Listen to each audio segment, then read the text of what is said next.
Muy buenas amigos y amigas y bienvenidos a este nuevo editorial del Jacobino.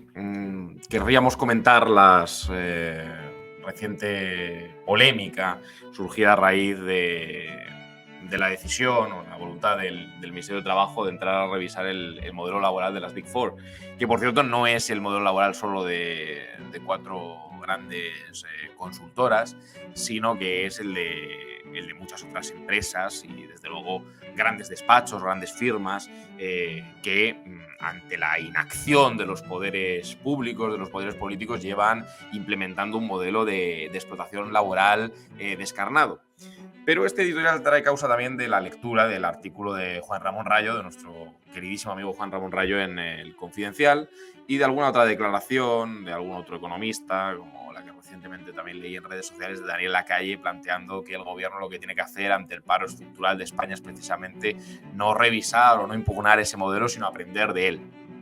El artículo de Rayo es muy curioso y revela una tesis jurídica, no sé si creo que tiene formación jurídica, al parecer Juan Ramón Rayo, me parece, aunque a veces sorprende, porque ya le he leído en más ocasiones hacer una reflexión sobre el viejo principio jurídico, los pacta sunt servanda, los pactos son para cumplirse y en definitiva de la autonomía, de la voluntad de las partes, que es el principio general de derecho privado al que siempre apela, ¿no? El artículo no es gran cosa, ¿no? Pero viene a decir que este modelo no tiene por qué ser aceptado por todos, ni desde luego es un modelo loable, para que no tergiversemos lo que dice, ¿no? Pero que, en definitiva, si hay una parte de trabajadores que aceptan libremente ese modelo, aceptando las contrapartidas que tiene, y es quemarse unos años a cambio de hacer jornadas maratonianas, ¿no? Creo que utiliza incluso ese adjetivo,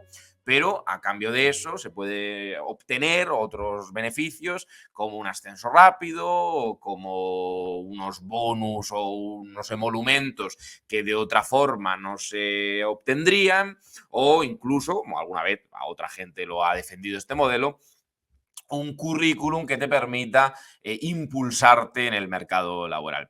Claro, este cuento de la libertad de pactos y de la libertad de contratación y de la libre elección es la vieja mitología de los liberales, de los fundamentalistas del mercado libre, que nos vienen a contar que el derecho laboral no es derecho laboral, que desde su punto de vista cualquier revisión o cualquier cumplimiento de la ley laboral es ideología, ¿no? Es ideología. Claro, su posición política no es ideológica, curiosamente, es aséptica, es científica. Claro, no hay ideología en desmontar todo el Estatuto de los Trabajadores y todo el derecho laboral.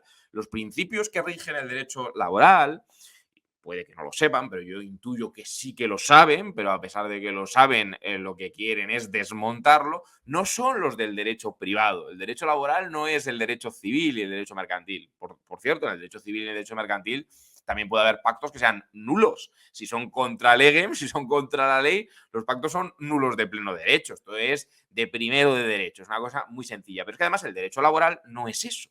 El derecho laboral rige relaciones entre desiguales y por eso esos principios de ajenidad, de dependencia.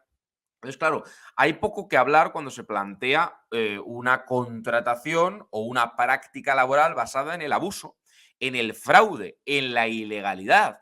Entonces, ¿dónde está el límite de la ilegalidad? Porque aquí lo que se está blanqueando o planteando que es admisible un modelo de libertad de pactos sobre la ilegalidad, que se puede pactar contra las leyes, para desmontar las leyes, porque ni siquiera se está haciendo un planteamiento honesto de reforma del Estatuto de los Trabajadores para ir a una jornada laboral de 50 horas, de 60 horas, de 70, pero yo digo, ¿dónde está el límite? ¿En la aceptación de los juniors que entren en esos grandes despachos? Por hablar de mi sector profesional, que lo conozco pues bastante bien. Es decir, esto ocurre en grandes firmas jurídicas. Yo sé que esto es políticamente incorrecto decirlo cuando te puede cerrar puertas o lo que sea, pero es que es la realidad. Es decir, se hacen este tipo de jornadas y en muchos sectores, ¿no? ¿Dónde está el límite? ¿En la aceptación del trabajador? Y si nos vamos a 70 horas, y si nos vamos a 80, y si nos vamos a 90, y si nos vamos a prácticas abusivas, a prácticas ya no abusivas, a prácticas draconianas, a práctica, forzar, coaccionar para la rentabilidad o para ser lo más productivo posible, se obliga a la gente a quizás renunciar a horas de sueño, de descanso, es decir, o por qué no, si te permite promocionarte profesionalmente, ¿por qué no una jornada laboral de 6 días y medio? ¿Por qué no cargarse el descanso semanal? ¿Dónde está el límite? ¿Y los conductores de autobús, por qué tienen que, o los taxistas, o por qué tiene que haber un día de descanso obligatorio o dos? ¿Por qué tiene que haber una interrupción de descanso entre una parte de la jornada y otra, el inicio de la jornada y el final de otra? ¿Por qué? Si hay una libertad de pactos entre agentes del mercado para eliminar ese descanso semanal o para pactar, por ejemplo, un convenio de empresa en el que se planteen unas vacaciones de 20 días, de 10 días, de 5 días, de eliminación de las vacaciones.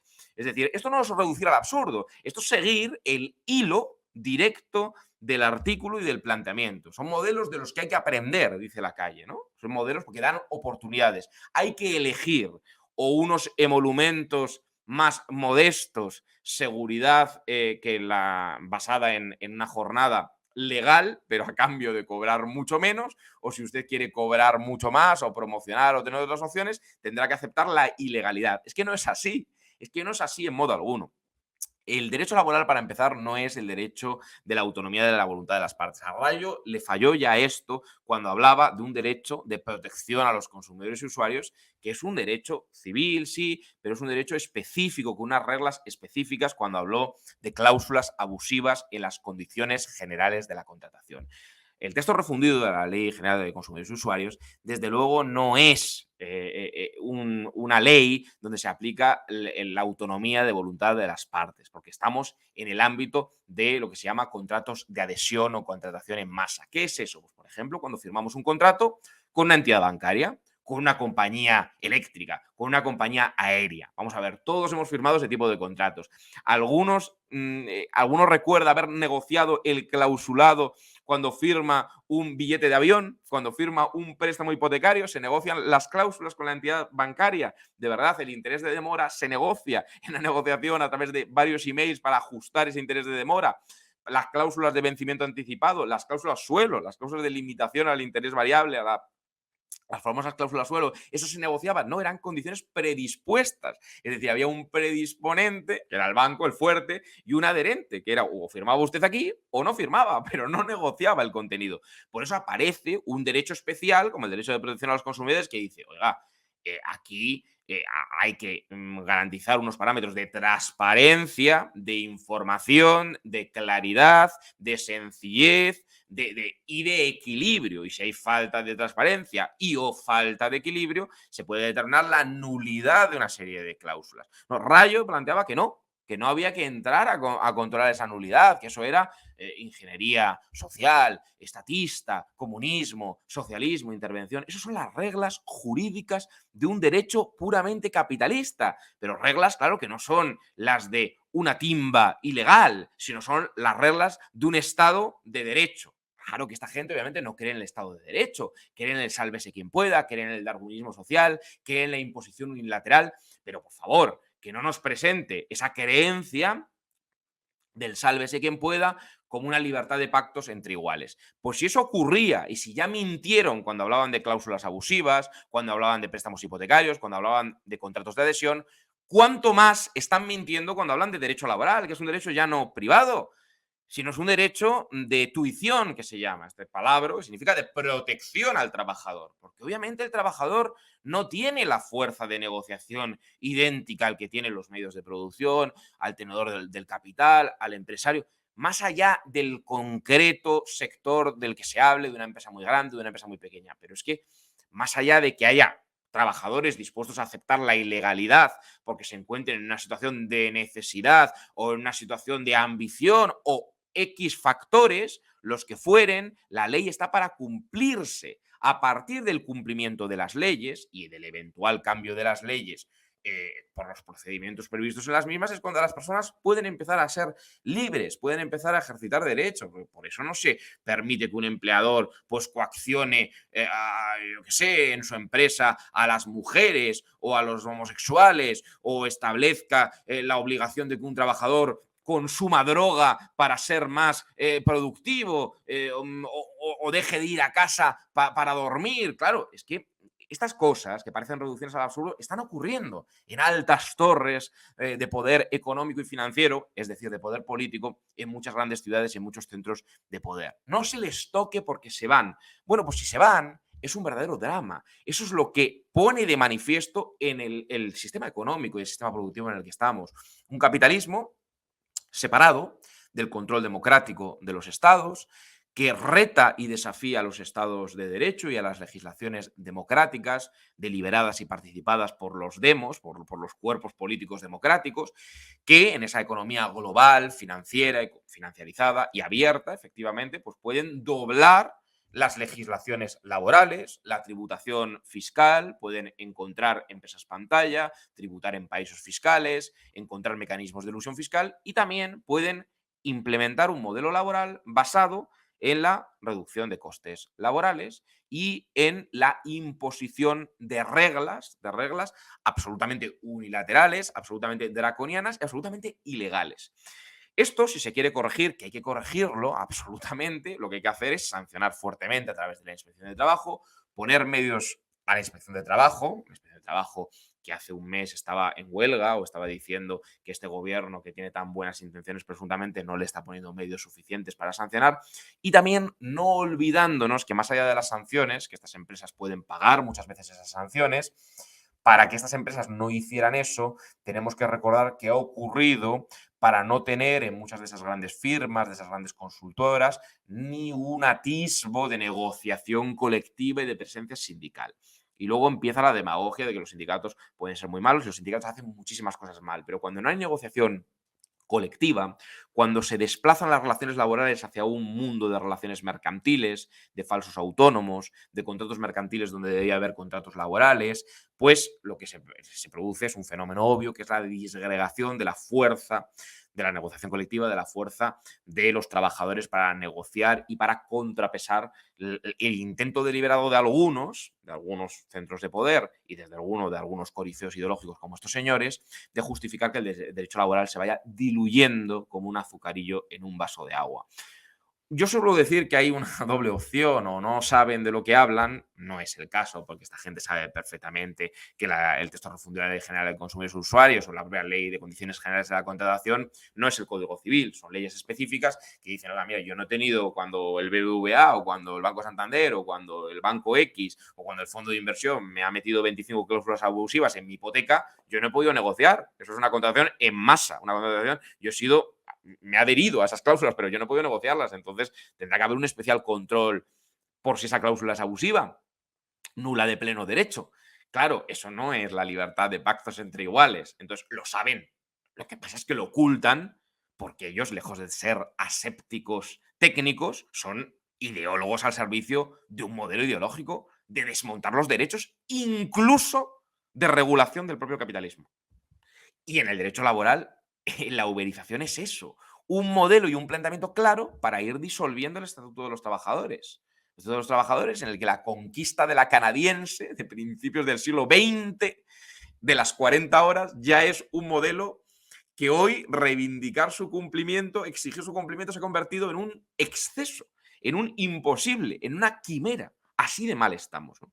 Algunos siguen con lo de la jornada de 4 horas, de cuatro días, perdón. Aquí la clave es tener un registro, que es lo que habría que pedirle al poder político y al Estado y al gobierno, que nos ofrezca, nos descifre la gran incógnita de es cuántas horas extraordinarias se están haciendo en España. Y yo muchas veces hablo de horas extraordinarias en fraude, de horas que no son ni extraordinarias ni complementarias, que son fraude puro y duro. Fraude a la seguridad social, luego las pensiones no son sostenibles, fraude al Estado, fraude a las arcas públicas y fraude laboral y explotación y abuso a los trabajadores.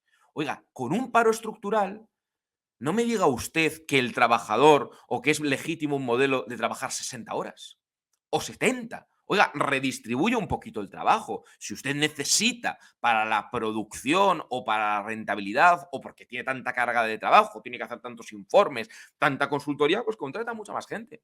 De no, es que si contrata mucha más gente tendrá que pagarle mucho menos. Oiga, mire, es que no puede ser que digamos que o elegimos jornadas inacabables a cambio de ganar decentemente, jornadas ilegales, o si la jornada es legal, usted tiene que ser un precario. Es que ese no es un modelo, señores, cuando quien está contratando en este caso son precisamente los que están insertos en una economía financiera global de pingües beneficios del capital,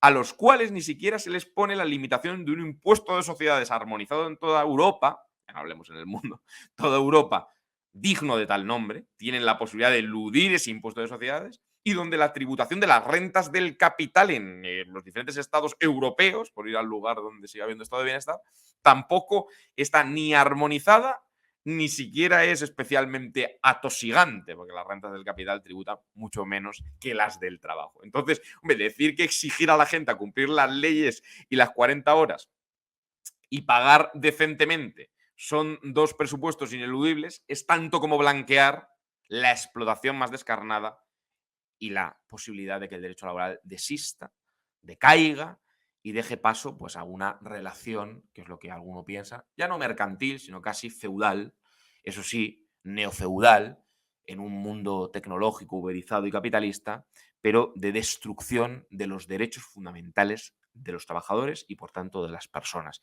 Y, en última instancia, la conversión de los ciudadanos, ya ni siquiera en consumidores, sino de los ciudadanos en precarios, neoesclavos, en un mundo un poco distópico en el que vamos a grandes avances tecnológicos, a gran progreso científico, a gran acumulación de capital, pero a muy poco reparto y a una existencia, un surgimiento, una consolidación de bolsas enormes de excluidos sociales, de perdedores, de precarios, de maltratados por un sistema inaceptable. Lo que hay que hacer es meter mano a todo esto, sancionar fuertemente y, desde luego, plantear de una vez por todas algo muy importante. ¿Qué pasa con el trabajo? ¿Qué pasa con la incompatibilidad entre un paro crónico y estructural en nuestro país y una existencia de bolsas gigantescas de fraude laboral, de horas ingentes que ni se están cotizando ni se están pagando y que las están haciendo personas que están cumpliendo jornadas completamente ilegales que van contra las leyes ya liberalizadas laborales que tenemos, cuando esas horas no deberían realizarse y lo que deberían es dejar la puerta abierta a la contratación de otras personas que no encuentran salida profesional y que están engrosando las listas del desempleo. Eso sería esa redistribución del trabajo, que no es una idea nueva, sería obviamente un camino bastante lógico y bastante racional. Con lo cual, el falso dilema, basado en el mito de la libre elección, es no otra cosa que la pretensión neoliberal de siempre de blanquear la explotación, el sálvese quien pueda, y por ende seguir caminando hacia una sociedad de cartas marcadas, una sociedad bastante tenebrosa, en el que los excluidos sean cada vez más, el capital esté concentrado cada vez en menos manos y a esas menos manos, esas pocas manos, no se les pueda poner ningún límite, ningún impuesto, ninguna norma, sino al revés, esas normas públicas, esas normas tuitivas sean sustituidas por normas privadas. Ese es el camino que hoy está tomando la economía mundial, la economía global, y esto simplemente es un reflejo. Entonces, obviamente al gobierno lo que hay que exigirle es que intervenga, pero no que intervenga para filtrar noticias, sino que intervenga de verdad, porque esto lleva ocurriendo durante mucho tiempo y es un verdadero escándalo. Y ver a corifeos ideológicos de la explotación salir a oficiar como doctores de la objetividad es verdaderamente indignante. Desde el jacobino pues vamos a seguir, como no puede ser de otra manera, desenmascarándoles y diciéndoles que no les falta conocimiento, lo conocen perfectamente. Lo que les hace falta es un poquito de vergüenza.